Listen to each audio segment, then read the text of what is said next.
சவுகார்பேட்டையில் பிரபாகரன் என்பவரின் அடகு கடையில் 2 யானை தந்தங்களை அடமானம் வைத்திருக்கிறார் ஓய்வு பெற்ற ஐஜியினுடைய மகன். அடமானம் வைத்த யானை தந்தங்களை மீட்க முடியாததால் கடத்தல்காரர்களிடம் விற்பனை செய்ய முயன்று கையும் களவுமாக சிக்கியிருக்கிறார்கள். இது பற்றிய கூடுதல் விவரங்களை எமது செய்தியாளர் சோலமன் விவரிக்க கேட்போம். சோலமன், இந்த சம்பவம் பற்றிய முழு விவரங்கள் என்ன? சென்னை டி நகர் பகுதியை சேர்ந்தவர் பிரபாகரன். இவர் சவுகார்பேட்டையில நகைக்கடை மற்றும் அடகு கடை வைத்துள்ள நிலையில கடந்த 4 ஆண்டுகளுக்கு முன்னதாக இவரது கடையில ஓய்வு பெற்ற ஐஜியினோட மகன் ஒருவர் 5 லட்சம் ரூபாய்க்கு 2 யானை தந்தங்களை அடகு வைத்ததாக தெரிய வருகிறது.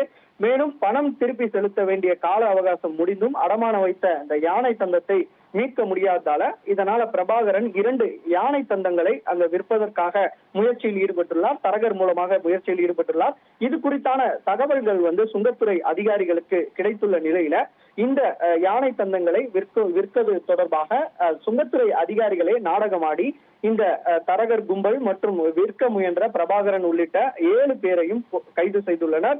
குறிப்பாக இந்த பல கோடி மதிப்புள்ள இந்த தந்தத்தை 50 லட்சம் ரூபாய்க்கு விலை பேசி விற்பதற்காக இவர்கள் KK நகர்ல இருக்கக்கூடிய தனியார் காம்ப்ளெக்ஸுக்கு சென்ற போதுதான் அப்போது சுங்கத்துறை அதிகாரிகள் கையும் களவுமாக 7 பேரையும் கைது செய்துள்ளனர்.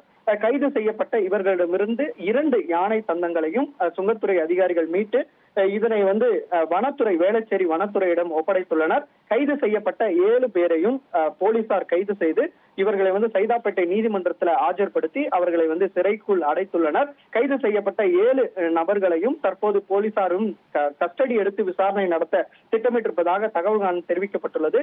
இவர்கள் யார் மூலமாக இந்த தந்தத்தை விற்க முயன்றனர், இந்த ஓய்வு பெற்ற ஐஜியினோட மகன் யார் என்பது தொடர்பாக விசாரணையில் இறங்கியுள்ளனர். இந்த 2 தந்தங்களையும் எங்கிருந்து வாங்கினார் என்ற கோணத்துல இந்த விசாரணையானது நடைபெற்று வருவதாக போலீசார் தரப்புல தகவல் தெரிவிக்கப்பட்டுள்ளது.